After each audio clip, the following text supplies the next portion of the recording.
kirkirri lafaa halkanidaa Itoophiyaatti uumame naasuu guddaa kan uumee fi kirkira lafaa haaraa fi addaa akka ta'e ibsame. Kirkirri lafaa halkanidaa uumame kun jiraattota magaalaa Finfinnee maraa kan hirriba keessaa dammaqsee fi yeroo dheeraaf kan ture irra deddeebiin kan uumame ta'uun ibsameera.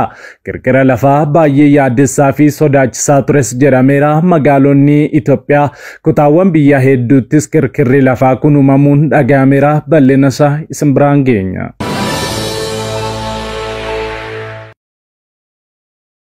Waraanni Eertiraa 300 qophaa'ee jedhame. Namoonni fuudhanii fi heerumanis namootni miseensa raayyaa ittisaa ishee ta'anii mana hidhaa keessa jiranis gadhiifamanii gara iddoo leenjiitti akka deebi'an Eertiraan ajajje. Eertiraan lammiileen ishee miliyoona 4 hin guunne garuu dhiirris dubartiin waggaa 18 hanga 60 gidduu ta'an irra deebiin gara kaampii galanii galmaa'uudhaan leenjii waraanaa akka fudhatan beeksiftee jirti. Bara 1998 hanga 2000tti Itoophiyaa wajjin wal lolaa waggaa lamaaf kan duguugamte Eertiraan erga biyya taatee reefu waggoota 32 qofaadha. Maarree hoogganaan Eertiriyaa Isaayyaas Afwerqii Dr. Abiy Ahmed wajjin araara buusuun qoqqobbiin waggaa dheeraaf irra ture sirraa ka'uudhaan booda amma immoo deebitee Itoophiyaa weeraruuf qophii xumurteetti jedhamaa jira. Eertiraatti namni waggaa 18 guutee dirqama leenjii waraanaa kan fudhatu yoo ta'u kutaawwan bulchiinsa ishee 6 keessaa tokkotti leenjii fudhatu jedhameera. Maarree biyyi kun waraana 300 waraanaa Itoophiyaaf qopheessitee jirtis jedhamaa jira. Sodaa fi yaaddoon Itoophiyaa fi Eertiraa gidduutti uumame kun maali? Sababa maaliitiif Eertiraan Itoophiyaa irratti weerara banuu filatte? Bal'ina isaa qindeeffanneerra. Oduu keenya biraatiin Israa'el lammiilee Filisxiin mana hidhaa ishee keessa jiran yeroodhaaf gadhiisuu dhaabdee jirti. Maaltu uumame? Sababa maaliitiif hidhamtoota gadhiisuun dhaabbate? Kanallee bal'ina isaa isin biraan geenya. Hamma xumura qophii keenyaatti nu wajjin tura.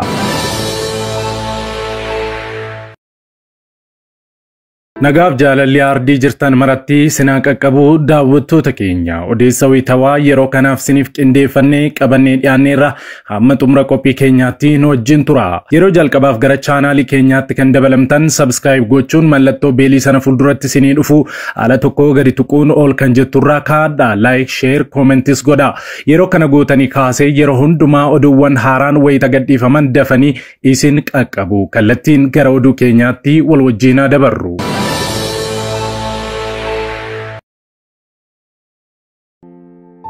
Video kana like gochuudhaan jalqaba.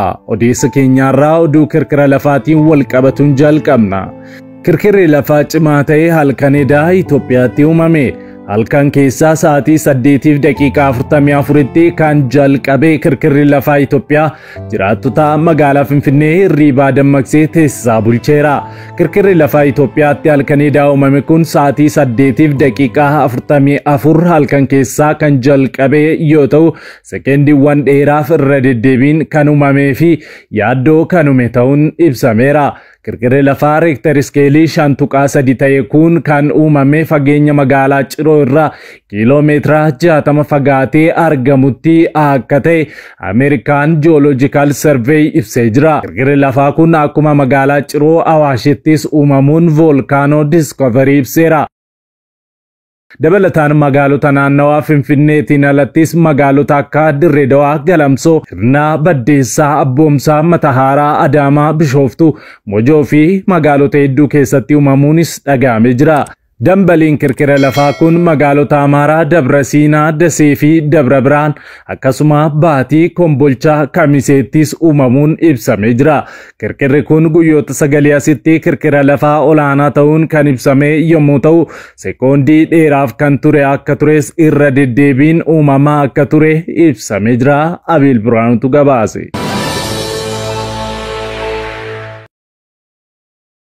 Eertiraan labsii hatattamaa labsite. Namoonni umriin isaanii waggaa 18 hanga 60 gidduu jiru dhiiras ta'e dubartiin hundumtuu leenjii waraanaa irra deebiin akka fudhatu ajajje. Eertiraan akka faranjootaatti bara 1990 ture Itoophiyaa irraa beekamtii biyyummaa argachuun kan adda baate. Utuu yeroo sana Itoophiyaan beekamtii biyyummaa hin kennineef ta'e akkuma Somaaliilaand akkuma Taayiwaan kanatti beekamtii utuu hin argatin akka biyyaatti of lakkaa'uun jiraatti turte turte malee qabeenyummaa Itoophiyaa jedhamti turte.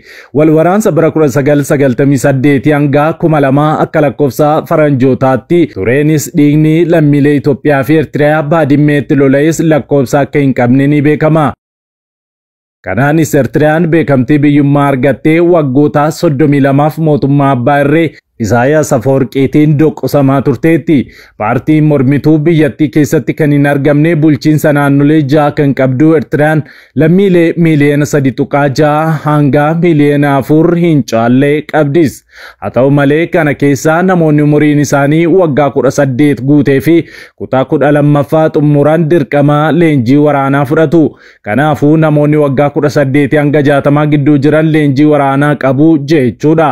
Maarri amma Eertiriyaan lammiilee ishee leenjii waraanaa fudhatan kana gara kaampiitti deebi'anii leenjii waraanaa yookaan haareffamaa akka fudhatan dirqisiisaa jirti. Maarree kana malees amma mootummaan biyyattii hin eeyyaminitti eenyullee biyya keessaa akka hin baane dhorkiis keessa jirti. Tibbanas Itoophiyaa weeraruu fi oduun jedhu erga dhaga'amees sodaa guddaan uumameera. TPLF hoogganaa kan jiran Dabratsiyoon Gabramikaa'el Eertiriyaa wajjin ta'uudhaan waraanaaf of qopheessaa jirus jedhamaa jira. Eertiriyaan yeroo Itoophiyaa irraa cittuu carraan ulaa galaanaa Asab Itoophiyaaf kennuu ishee bal'aa ture. Ta'us garuu Mallas Zeenaawwii carraa kana of jalaa gubuun beekamtii kennee fi Itoophiyaas bara dheeraaf ulaa galaanaa malee hambise. Maarree amma Itoophiyaan Asab humnaan harkaa deeffatti sodaa jedhuun waraanaaf of qopheessaa kan jirtu Eertiriyaan Gibxii of duukaa hiriirsisuun sochii yaaddessaa taasisaa jirti.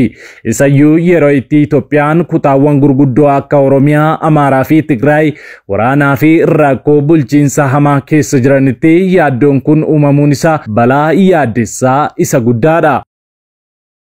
Jiraattonni magaalaa Asmaraa akka jedhanitti qajeelfamni kun hojiirra oolaa jiraachuusaa kan hubatan biyya ba'uu fi tajaajiloota mootummaa garaagaraa argachuudhaaf gara gandootaa wayita deemanitti itti gaafatamtootaan ibsa taasifameef hin ta'uu himaniiru. Lammiin Eertiriyaa nageenya maatii isheef maqaan ishee akka hin ibsamne gaafattee fi biyya Awurooppaa keessa jiraattu haatiif abbaan ishee gaafachuudhaaf gara biyya isheen jiraattu deemuuf viizaa ba'umsaa wayita gaafatanitti haadha isheetiif eeyyamamuudhaan abbaan ishee miseensa raayyaa ittisaa duraanii Eertiriyaa waan turaniif viizaa dhorkamuu BBC Tigireenyaatti himteetti. Ajajni mootummaa Eertiriyaa bulchiinsota naannootiin hojiirra oolfamaa jiru kun dhiirota qofaa osoo hin taane dubartootas kan ilaallatu waan ta'eef jiraattota irratti sodaa akka uumu lammiileen biyyattii BBC'n dubbisee ibsaniiru.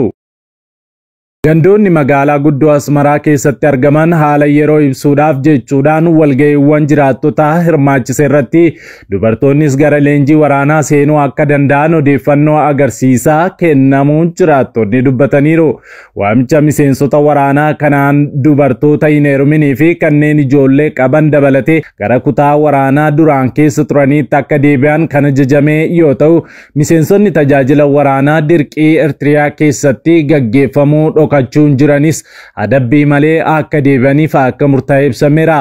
Akkasumas kanneen yakka cimaa raawwataniin alatti miseensonni raayyaa ittisaa sababii fi badii garaagaraatiin mana hidhaatti argamanis gadhiifamuun haaluma waamicha kanaatiin gara kutaalee waraanaa isaaniitti akka deebifaman taasifamaa jiraachuu maddeen Eertiriyaatti argaman BBC'tti himaniiru.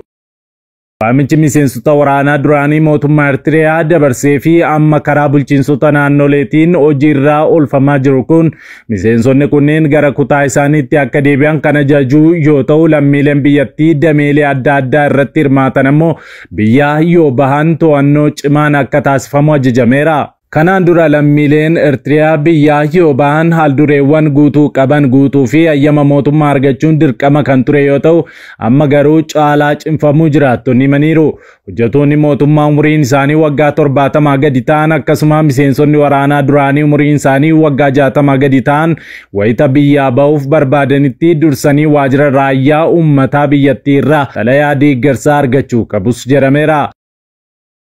Eertiriyaa keessatti dubartoonni baay'een shaqaxa biyyoota akka Itoophiyaa, Tarkii, Arab Emireetii irraa bituudhaan biyya keessatti gurguruu irratti hirmaataniiru. Ajajni amma mootummaadhaan bahee dubartootas haammachuu isaatiin kanneen hojii akkasii irratti hirmaachuun maatii isaanii bulchatan yaaddoo keessa jiraachuu BBC'tti himaniiru.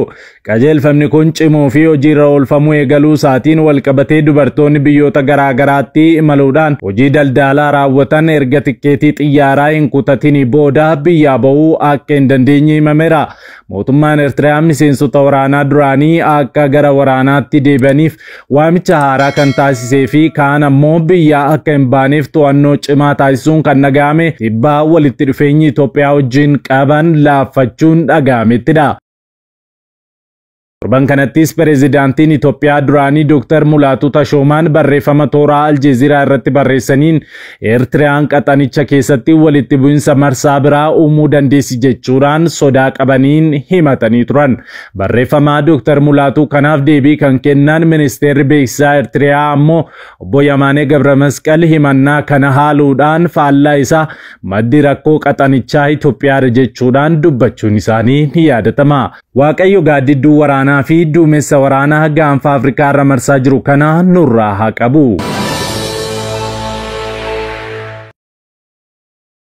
Israa'el hidhamtoota Filisxeem 600 ol yeroo hin murtoofneef gadhiisuurraa boodatti harkisaa jirti. Kunis adeemsa dhukaasa dhaabuu keessatti gufuu biraa ta'uu danda'a jedhameera. Namoota onkoloolessa 7 bara 2023 Hamaas Israa'el wayita haleelee butee dabalatee namoonni 6 sanbata darbe kana gadhiifamaniiru. Bara 2014 kan butamee dhalataan Itoophiyaa Aveeraa Mangistuu namoota gadhiifaman keessaas isa tokkodha. Ministeerri muummee Israa'el Benjaamin Naataaniyahuun Hamaas namoota butee Israa'eliif kennuun hanga mirkanaa'utti akkasumas sirni ayyaaneffannaa Hamaas torban gaggeessu hanga hafutti hidhamtoota Filisxeem gadhiisuun harkifachuuf jirras jiran. Dhukaasa dhaabuu marsaa jalqabaa keessatti namoota butamanii achitti du'aan 4 dabalatee namoota butaman dabarsanii kennuu marsaa tokko qofaatu hafe. Namoota butaman keessaa kanneen lubbuun jiran biroo gadhiisuun dhukaasa dhaabuu marsaa lammaffaa keessatti raawwatamuu qabuuf hanga ammaatti haalli mijateen jiru. Warreen dhukaasi akka dhaabbatu waliigaltee mijeessan waliigaltichi karaa sirriitti akka deebi'uuf akka hin danqamne hambisuuf dhamaa jiru. Naataaniyahuun Hamaas namoota butaman kanaa ololaaf itti fayyadama jechuun irra deddeebiin waliigaltee dhukaasa dhaabuu sarbuu himaniiru.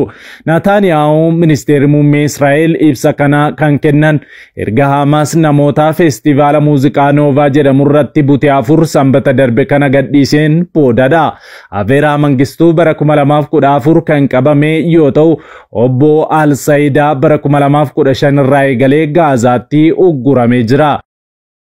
Lammiileen Israa'el butaman 6 kunneen lubbuun jiran waliigaltee dhukaasa dhaabuu marsaa jalqabaa sanbata dhufu xumuramuuf jiruun gadhiifamus jedhameera. Gama biraatiin mana hidhaa Ofer West Bankitti argamu fuulduratti maatii fi hiriyoonni hidhamtoota Filisxeem ni gadhiifamu jedhamanii eegamaa turan. Haati ganna 80 Gaazaa kan Yuunis jiraatan tokko ilmi isaanii hidhaa waggaa 33 booda akka gadhiifamu amanuu hin danda'u jechuun dhaabbata oduu AFP'tti himaniiru. Hamaas Israa'el hidhamtoota gadhiisuurraa harkifachuun waliigaltee dhukaasa dhaabuu kana cabsiteetti jechuudhaan himateera. Ibsa Naataaniyaahuu ilaalchisee Hamaas ammatti waan jedhe hin qabu.